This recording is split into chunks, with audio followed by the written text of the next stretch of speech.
Greetings and salutations, guys. I'm here with my review of Mortal Kombat 2. This is the sequel to 2021's Mortal Kombat movie. That movie stood out to me because it was the first new movie I saw back in theaters after theaters reopened here in Los Angeles after over a year closure due to COVID. So a fond place in my heart for Mortal Kombat 2021, even though it wasn't, a favorite movie of mine. Look, the big complaint with that movie was A, that it had a main character who wasn't from the games, and B, that it wasn't about the tournament from Mortal Kombat. And look, this movie is definitely working to repair that. And I think it's by and large successful in that regard. I think this is a very fun, very silly movie. It is a better Mortal Kombat movie than the first one, even though the first one is a better movie, if that makes sense. I just rewatched the first one, so it was in my mind, and I understand why there was fans who didn't like that approach, but I do think that the filmmaking, even though this is the same director returning, was stronger in the first film. That they went for this more grounded approach, and it mostly worked, I think, to immerse you into this crazy world in a slower way and build up to sort of the insanity of what was going to happen. Both these movies open with flashbacks, and I think that really stood out to me because the first movie feels so different than you expect from Mortal Kombat, with this sort of beautiful, serene flashback that's going to turn into the origin of Scorpion and Sub-Zero. And yes, there is a guy with freezing powers right from the jump, so it's not like this is realistic. But you compare it to the flashback that begins the sequel, which is about Katana's origin and already is in other dimensions, other worlds, has crazy things happening right away, and also just tonally feels a lot more goofy. But goofy isn't necessarily a bad thing, and this movie kind of wears the, goofiness up front, and I think it does work for it and works for Mortal Kombat here. We're in the mix with a bunch of crazy characters with a bunch of crazy powers. This is coming out shortly after Super Mario Galaxy movie, which was a film that I don't think really worked because it was basically just like, look at the screen, I recognize reference, and no real story. This is better than that. I don't want to say it's incredibly better than that, but at least there's more of an attempt to give character arcs here and to have some people go on an actual journey. Not that any of it's especially deep, but it's there. Look, this movie has too much going on for sure because there are so many characters. But our center here is Johnny Cage, played by Carl Urban, bringing in a much more, recognizable face from outside Mortal Kombat with Urban, and he's a lot of fun. I don't think the movie is quite as witty as it wants to be with Johnny Cage. There is definitely some funny stuff with him, but some of it is, hit or miss as far as the idea of this cheesy Hollywood actor being brought into this tournament. He is there to basically be the Han Solo type character who doesn't take this all seriously, who is there to make the jokes and to undercut the moment, to point out the ridiculousness of what's happening as far as the fantastical things that are being talked about. And I think he works really well in that regard. And I think Carl Urban is definitely in on the joke here. And I like that he embraces his age. This is a guy who was supposed to be a big movie action star in the 90s.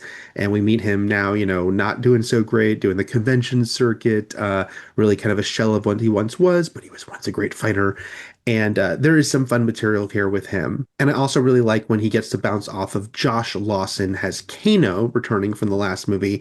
Although Josh Lawson coming back does underline one of the issues with this movie, which is death doesn't matter at all. There are multiple characters who died in the first movie, like Kano, who come back here, who are brought back to life. And so when major characters get killed in the sequel, it doesn't really have much weight because it's basically like, I guess they could probably bring them back. Sometimes they're talking about bringing them back immediately. It's like part of the conversation about, I guess if he dies, we'll just bring him back. So in a series that's all about the fatalities and, what's going to happen at the end of these fights, it doesn't really feel like there's much at stake here if anyone can come back to life. I mean, I understand that who's in charge of the universe is at stake, but as far as the personal, people here, the actual mortality of the Mortal Kombat people, they can all come back at any point. But sometimes there is some tension that is achieved more than others, I think. There are a couple fights that stand out. There's one really cool fight with Liu Kang and Kung Lao, another character who died in the first movie. But I think that's the best fight. I think that's the most exciting fight, the fight that is the most dynamic, the most clever, has the best choreography. Some of the other fights are a little weightless or could have used a little more oomph. I do like how they incorporate their powers into the fighting, and when they do choose to use them, that is always fun. Besides Johnny, the other real center of the movie is Adeline Rudolph as Katana, another new character being brought into the mix. And I think she does a good job as far as giving the movie somewhat of a dramatic center. She has the tragic backstory. She is, sort of a slow burn story about someone who has been plotting her revenge for a long time. And I was always a Katana fan from the games, by the way. She was a go-to because I liked throwing those razor fans out. It's very satisfying. And I think that Rudolph does a good job of, playing a more stoic, serious character in the middle of a lot of nonsense, let's say. But I think doing a pretty good job. I really don't feel comfortable hitting a girl. Don't worry, you won't. There's one moment involving her that I got a little bit of that, little bit of emotion from in a movie that's not very emotional, that I felt, okay, that was a nice little well-earned beat for her. Everyone else is kind of part of the ensemble. It's very strange to have Cole Young, Louis Tan returning, now just be one of the group when he was so much the protagonist of the first movie. And now he's really kind of pushed aside. Some of these characters, I think, pop a little more than others. I never really take to this version of Sonya. I like Jax, but they have a lot of one-liners and, they get their little action beats, but it's really hard to stand out that much in this movie because it is a lot of like, here's your fight scene, here's your fight scene. Now you're going to kind of go back to being part of the group with a few really standing out. I think that's why Kano really does stand out and why I understand them bringing him back, because it is a performance and a character that does have a life to it that kind of is beyond just what they're doing here with an ensemble. There is an energy that he brings to it that is very much appreciated. So do I recommend this movie? I mean, yeah, if you're into Mortal Kombat, it does provide what you're looking for. I know that is light praise because it, again, coming right off the Mario movie that was giving the fans what they wanted, but felt very, empty calories in that regard. This is more of the same. It's just, the empty calories are very R-rated, and there's some really cool moments as far as the fatalities and how some people die does stand out. And it did give me that endorphin rush a couple of times when they do some things from the games, which I know is, very easy. It's an easy pop to say, use some wrestling vernacular here. But at the same time, it can sometimes be satisfying. In a way, this feels like the better version of Mortal Kombat Annihilation from the 90s. The first Mortal Kombat movie from 95 has a lot of nostalgic love for it. It's super cheesy itself, but it is very fun. Mortal Kombat Annihilation is like unwatchable. It's so terrible.